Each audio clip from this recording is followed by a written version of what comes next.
Ooh. Uh-oh. What happened? It like zoomed in big time as soon as I pressed play here.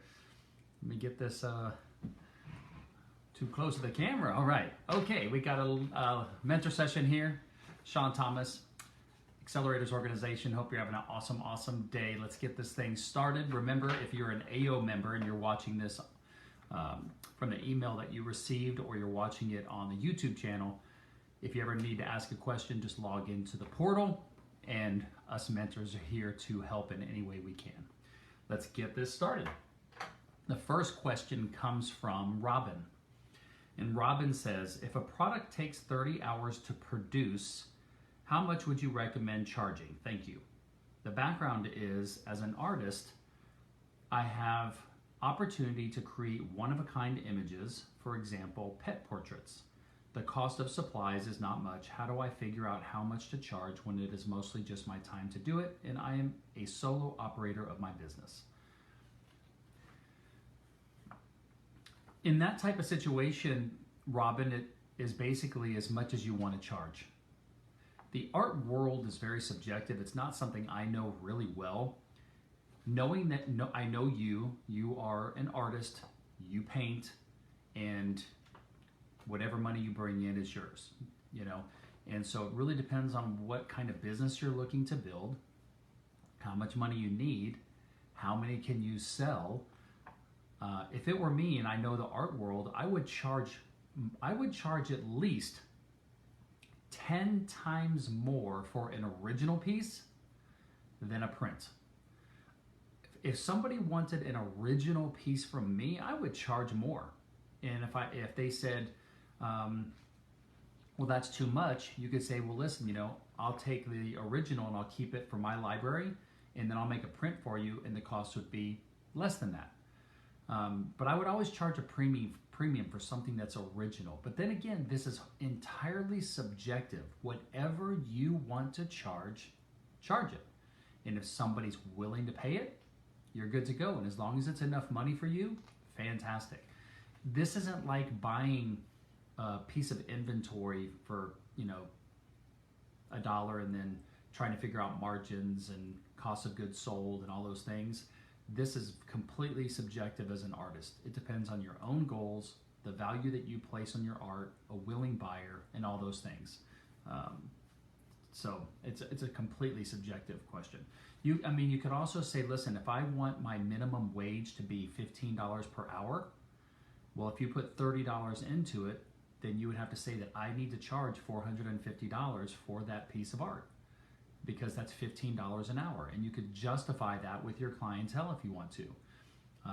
That doesn't bring into any value of the intrinsic value of the art that the person is going to receive, but at least you could say, I charge $15 an hour. It takes me about 30 hours to do this, so any one-of-a-kind, custom, individual piece of art that I do for you is $450. That could be one way to do it. You could say you want $50 an hour. You could say that you want $100 an hour. All subjective based on what you want. I've got some other mentors answering this, so I'm interested to hear what they say. Okay, the next question comes from Felicia. And Felicia says, what's the most effective way to begin organizing employee roles and job responsibilities? The background is I have worked with my virtual assistant as a contractor for 5 years, and we both do it all. No clear boundaries or job roles. She's based in the Philippines and has worked with me for 5 years. And now she's asking for more money, but I'm not making enough yet to make that happen. She started at $7 an hour and now she makes $12 an hour. She turned her company into an agency and outsources a lot of my work to others who make a lot of mistakes, which is taking me more time and energy to double check all the time. I know there are areas where my business can be simplified and automated, but I'm not sure how to get all this organized and where to begin. Okay, this is fantastic, Felicia. My assistant who is in the Philippines, she is $1,500 a month. I use one of the mentors here in AO. I'm just going to calculate the hourly. So she's $1,500 a month divided by 160 hours. So I pay her $9.30, and she is phenomenal. Honey, who's in the group who you get emails from, She's phenomenal. One of the reasons why I do like to go through an agency instead of finding somebody on my own or what have you, or through Upwork, is if something happens to Honey, my relationship is with a bigger company, and then their job is to go find somebody, train them so that somebody can walk right into the role, and I don't have to do that again. So I think that you're overpaying, and you've certainly overpaid now that she's contracting out the work to somebody who's probably working for $4 an hour or maybe even $7 an hour, and then she's just keeping the difference. I wouldn't do that. I would go direct to a virtual assistant and have a straight relationship and make sure that the job's getting done. Now, the second part of your question is there is a software, and I highly, highly, highly urge you to go get it today. And let me know, shoot me a Facebook direct message or post it in the Facebook group, Shawn, I got Trainual. There's a software,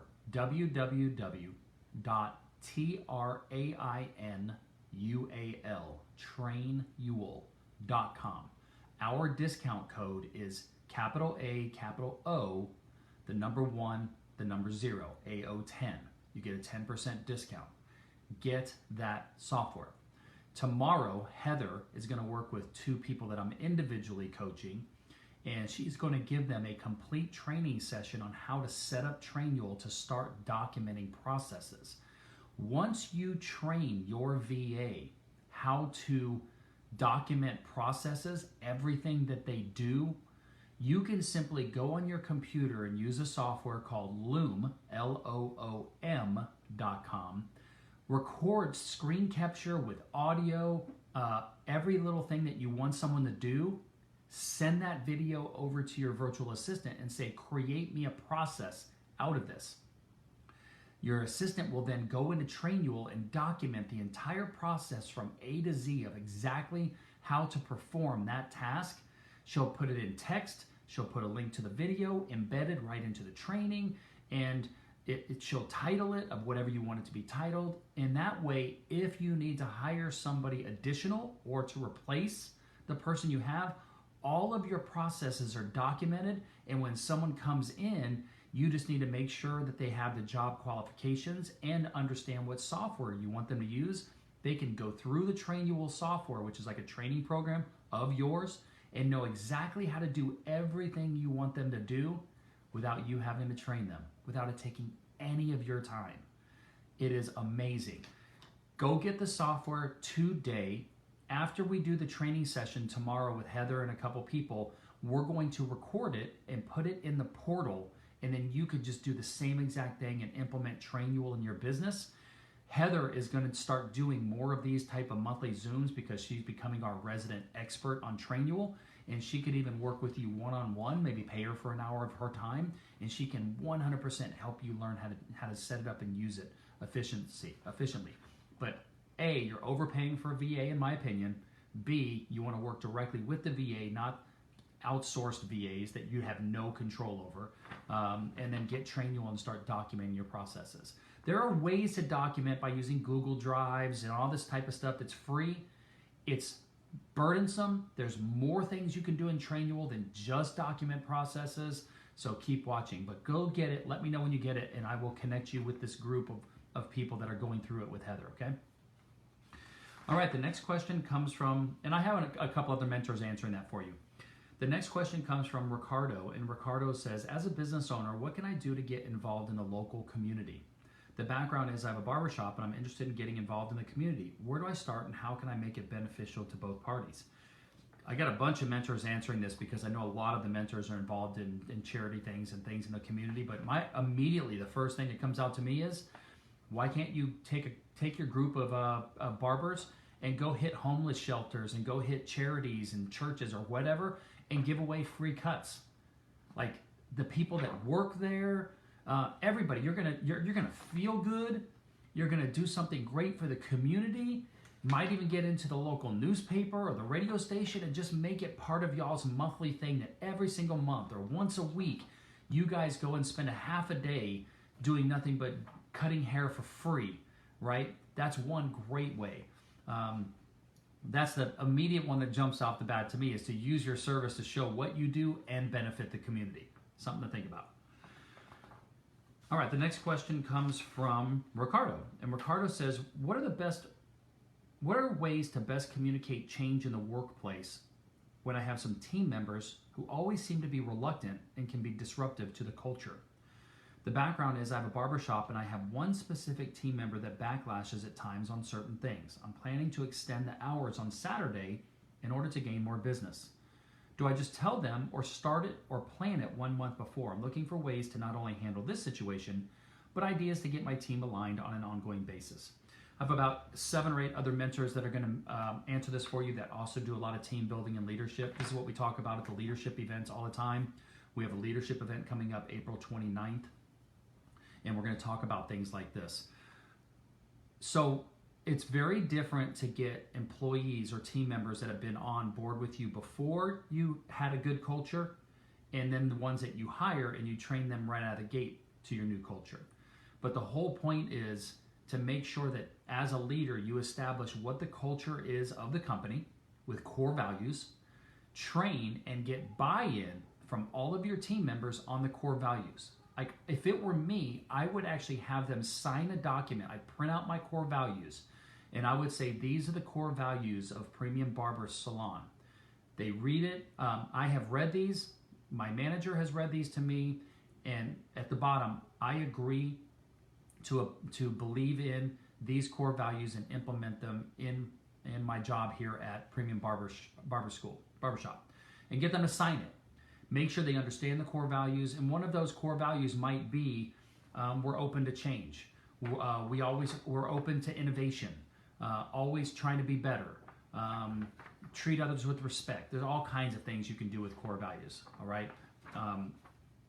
And in the brand strategy guide that's in the portal in the resource center under branding category, there is a brand strategy guide that talks about core values. And I think there's some additional resources in there on core values as well. But the bottom line is it's all about communication. If I'm going to implement a new process or a new procedure in the company, like extending hours on Saturday, I want to get the team involved and say, hey, everybody, I want to have a meeting. And this doesn't have to be a long, drawn-out, scheduled meeting. Hey, guys, got something I want to talk to you about while we don't have any clients here. Let's talk about something for 5 or 10 minutes. I'm thinking about extending the hours on Saturday so that we can all make more money. What are your thoughts? The hours I'm thinking is right now we are 12 to 5. I'm thinking about 10 to 6. What do you guys think? Would anybody want to pick up those shifts? Give me your thoughts. Because if you don't have buy-in from your team members to work those hours, the worst thing people want is it to be just thrown in their face, and it's not something maybe they originally signed up for. So get some buy-in. After they give you their feedback, whether it's good, bad, negative, positive, say, okay, thanks so much for the conversation. Let me give this some thought. And then you go back and think about it. And then sometimes you can talk to one of your head barbers and try to make them a champion or an ambassador of the idea and say, hey, listen, John, I know that you and I are on the same page with this. We want to make more money, but Tony doesn't seem to be on board. Would you have a conversation with him and let him know the benefits to the organization as we grow, that there's more opportunity and more money, and see what you can do to have a conversation with him and get him open to the idea. So that's one way to leverage one of your existing kind of leaders and let them also be an ambassador or champion of the idea. But the bottom line is at the end of the day, you will make a decision of what's best for your company. And you're hoping that your team members are going to be okay with it. Sometimes team members aren't open to things that we want to do as a company, and they decide that they don't want to work for us anymore, and that's okay. Now, they may not decide that they don't want to work for us, but if they decide that they don't want to implement that new change, they're deciding that they don't want to work for us. Get the point? But communication and open dialogue. I always believe that before I implement a new procedure, I want to get buy-in from the team. Now, when I am brand new in a business and there's only a couple people and I know what's best for the company, I'm not going to lie and say that I don't just sometimes make a decision for the company and people are just going to like it or not like it. In the beginning days, like, I'm here to grow the company. It's innovation. I want my whole team, when I hire them, they got to know that we're going to make changes. We're going to be doing things that are all the time that are going to test and try to make more money and become more successful in business. And if you're going to work here, You know, you got to trust me that I have your best interest at heart. I want you to make more money. I want the company to make more money, and I want our clients to be happy. Are you good with that? Yes. All right. All right. And here's a body language tip for you. You notice how I'm going like this? Like that's what you want, right? Right? Are you doing this with your head right now? Like, are you like, yes, I'm believing you, Shawn. Yes, yes. This is a way to, it's called mirroring. I want someone to agree with me. Like if I was like, you don't want to do that, do you? You'd be like, no, I don't want to do that. But you do want to, right? Yes, I do want to do that. You see the difference? This is body language. This is higher levels of communication, of learning this. By the way, in August at the Summer Social, I am bringing in a super high level communication expert. And we're going to talk about all kinds of things like this. So I hope you're going to be there. Okay, next question comes from AJ. And AJ says, when to start a new business? Question mark. I currently own a small digital marketing agency and do this full time. I'm considering starting another business that I can build over time, that once it's built, I don't have to operate it. It runs itself through other contractors. I'm considering how this could distract me and hurt my growing agency. What are things I should take into consideration? Okay, so AJ, as you can tell, and only you know this, I modified your question. I didn't put all the other details in there. But first off, when you ask a question, can you ask a real question? Because you're like, when to start a second business? That's not a real question, man. Come on, take some time and make it easy on us mentors to answer these things. But let me answer your question here. This is completely a personal decision. I've got 7 other mentors answering this, and they may have different advice.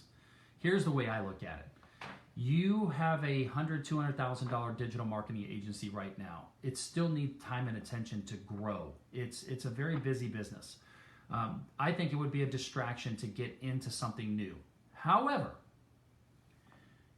I'm always cool with creating other revenue streams and so forth, especially if it could be something that isn't going to be a lot of time for you to do. But my first red flag that goes off in my head is this. I own a business. It's doing well, I thought.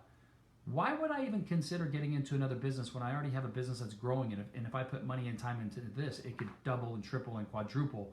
What's making me think that I want to get out of the business or I need something different? Because one business, one successful business can set you up financially independent for life. If you build up a digital marketing agency to $5-10 million, you could sell that bad boy for more money than you're ever going to need the rest of your life. What makes you think you need a second line of income?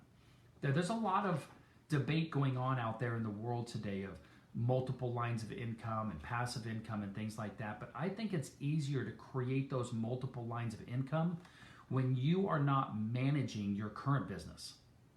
When you're not running it, when you're just managing it. When you have your digital marketing agency built up where you've got a team of 8 to 10 people, and you have a project manager, and you have a new business development manager, and you have all the necessary people in place to do the work, and you're just the CEO, and you're not having to do all the work, and you have more flexibility of your time to maybe go make some investments and do some other things with the more money that you have in your pocket. I like the idea of that better than trying to start an entirely new business, slowly grow it over time, whether it's passive or not. Every minute you take away from your other business, you're taking away, every minute you put into that business, you're taking away from the business that is your bread and butter.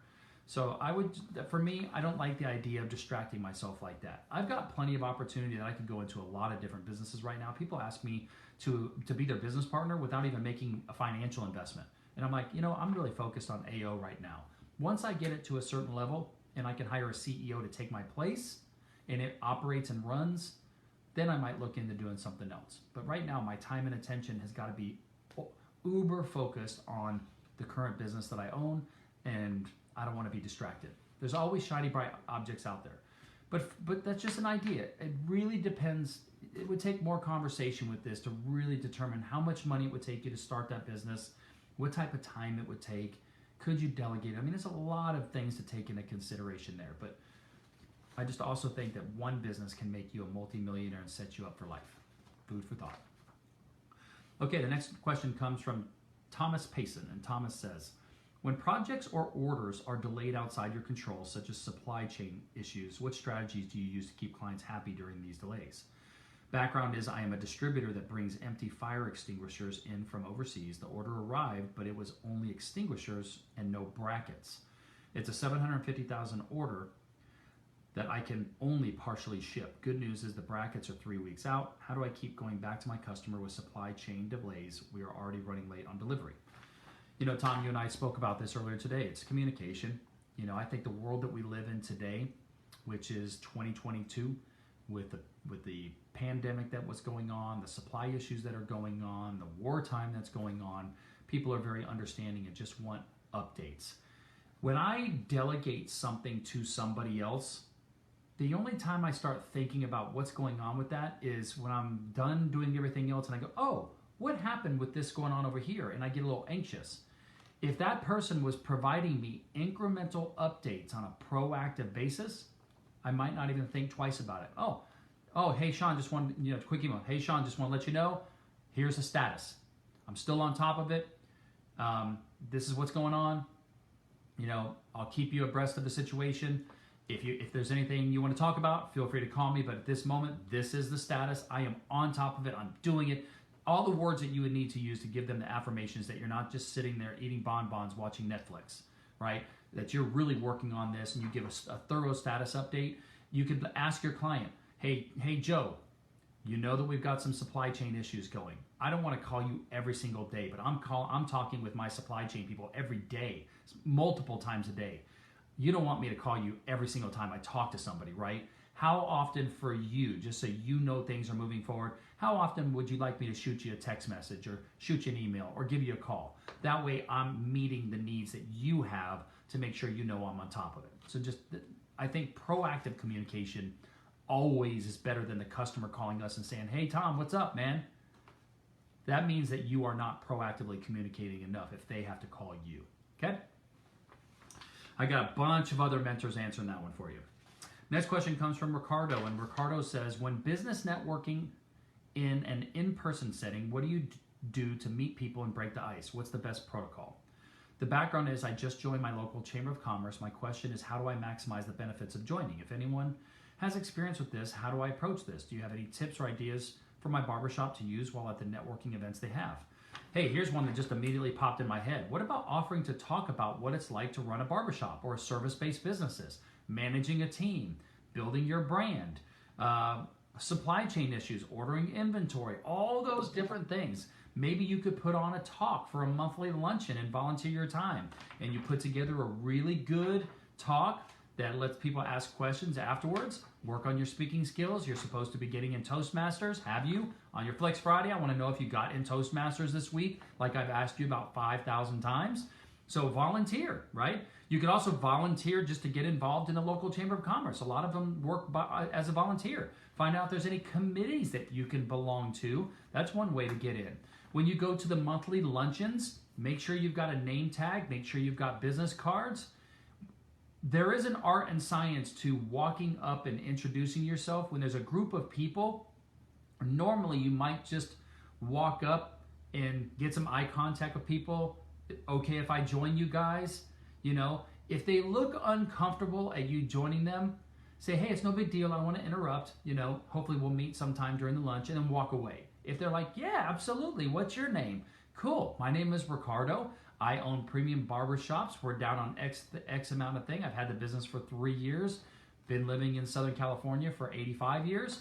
How about yourself? What kind of business do you have? And then just jump in. Tom Black's really good at this. He's like, where are you from? No, are you originally from here? What brought you here? Where are you from originally? What kind of business are you in? What got you into that business? Have about 3 or 4 different types of questions ready in your arsenal, ready to pull out of your back pocket whenever you are. And be able to ask those questions confidently, looking at them in the eye and leaning forward. And then engage in the conversation and listen to them when they talk. Remember, if you can listen to them, you might find ways that you can help out their business. One of the things people always love to hear is, hey, Joe, appreciate that. If there's ever anything I can do to help your business, let me know. And I will definitely keep you in mind for anybody that I know that needs services like yours. Okay, that's part of networking 101. Okay? All right, the next question comes from Aurelio. And Aurelio says, what's the best method of informing my clients that I am increasing their cost of service due to inflation? The background is I'm a landscape lawn care business. I'm asking this question because I have a client whom I've had over 3 years, and I've never increased how much I charge for my services, but every year he has increased what he charges his tenants. I service several of his properties, and his tenants inform me how much he increases their rent yearly, so I figured I should do something similar. Okay, I don't like the reactive nature of, well, he's doing it, so I'm going to do it. That's not doing it for inflation. Like, you told me it's for inflation in your question, but then you're like, well, he's doing it, so I want to do it. What should I do? Like, that's, you see the confliction there? But listen, right off the bat, you have to know that statistically speaking, if you raise your prices by 6 to 8% every year, people expect it and are okay with it. And it's just more money, your costs go up. People will not even blink an eye. Do most people blink an eye when they log into Netflix and Netflix says, we're now charging you $8,000 a month to watch our stuff? People are like, okay, I need to watch The Witcher, and they turn it on. Okay, so most people will not. Now, as it relates to bigger contracts that you might have with somebody, I would have a sit down, face-to-face meeting and say, hey, listen, hey, Joe, as you know, supply chain issues, my costs have gone up pretty significantly. I've never given you a price increase. But starting on June 1st, I've got to raise prices across the board. I've checked out the industry standards. I'm still less expensive than most people. Always try to give you a great deal because you've been a long-term customer, but my rate's going to go up X. Are you good with that? Good conversation. See what he says. If he says no, I can get someone else to do it for this price. Say, Joe, hey, I appreciate that. Let me go back and let me really think about it and see if there's any way that I could still provide this. If I did it at this rate for you, though, would you be open to a 3-year contract at that rate? With cost of living built in of, say, 6% a year for the next 3 years. I'm not offering that, but would you be willing? Because I may or may not be able to do it for that price. And if you have somebody, then, I understand. But can I think about that? Right? But usually people are not going to have a problem. If you haven't increased his rate in 3 years, I cannot even imagine that he's going to have a problem unless you're charging so much that he can get it for half price somewhere else. Know your market. Know what the other people are charging out there for the exact same service, or what do you do that's different than everybody else that garners you charging a premium price. But I wouldn't do it just because he's doing it to his tenants. There's got to be a better sales strategy around that. In fact, you might want to go into the next sales meeting with Dan and the other sales coaches on the next monthly Zoom and ask that question. You might also, and I got some other people answering this question for you, including some of them. You also need to make sure and watch out for the monthly Zooms now that we're doing for service-based businesses. There was one last night. I don't know if you were on it, but all of the service-based businesses like yours, the mentors in that field, service-based, Heather, Zach, Nick, they're going to start doing monthly meetings specifically just with ideas for service-based businesses. Huge value. That one monthly meeting each month, that's worth your whole cost of AO right there, that one monthly meeting. You're going to get ideas that are going to make you more money and save you more money just from that one meeting. Okay? Hope that helps. Last question comes from a brand new member who I have not spoken with, Lane. Lane says, what's an LLC and how do I know if I need it for my type of business? I have an exterior cleaning business. I have examples of services we offer are full house wash, roofs, gutters, driveways, dumpster pads, solid wash, both residual and commercial. Okay, easy one here, Lane.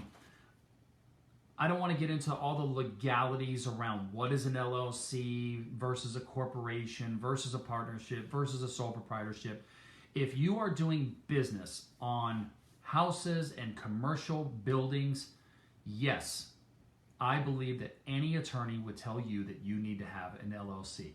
And depending on where you live, you might be able to get what's called a single member LLC. And it's just going to protect you legally if somebody sues you. Also, I'm thinking that possibly your insurance carrier might need you to really run this through a business like that. If you need help on that, and I've got some people I can introduce you to, shoot me an email to Shawn, SHAWN, at askamillionaire.com, and I can introduce you to someone that can help you set up an LLC, an EIN number if you need one, your corporate charter, and your operating agreement and stuff like that, so you're legitimately operating as a business, okay? Shoot me a message on that. But yes, an LLC is basically just an entity. You are an entity, an LLC is an entity. They're two different things.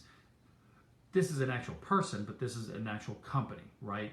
And you'll be the person that owns and runs this company, but you're going to go service your customers on behalf of this company, not you.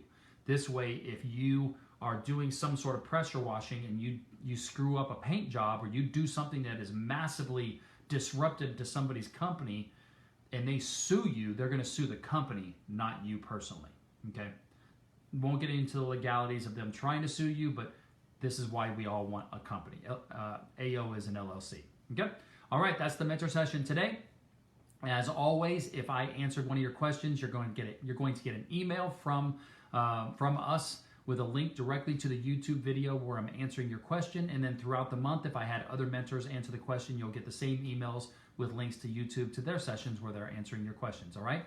Hopefully this was valuable for those of you that were watching. And if you have some questions, just jump into the portal. As a reminder, every 6 questions, as soon as there's 6 questions in the queue, I will jump on and start the process of the answering of the questions. So the more questions we can get in, the more of these mentor sessions we can do, and the more value we can provide to you as a member. Also, if you love AO, which I know you do, why not tell somebody about AO today and get them in the group? You know it works. You know it's benefiting your business. We want to help more people. Just make an introduction. You can shoot an email introduction to me or Shirley. You can give them access to the website, join.acceleratorsorg.com, or why not sponsor their first month? If you believe in AO enough, why don't you just find a friend who you know could benefit from us and say, I want to give you a birthday gift, an early Christmas gift. I'm going to get you mentorship for 1 month on me, and I want to introduce you to something that's changing my life. Would love it if you guys would introduce more people to AO so I can continue bringing more mentors in, more value to the organization, hosting more events, and having more conversations with you. I would love us to keep helping more and more people. All right? Hope you have a great day, morning, or night, wherever you are in the world, and I will see you soon. And happy St. Patty's Day. That's why I got the green on. Let's go drink some beer. All right. Bye, everybody.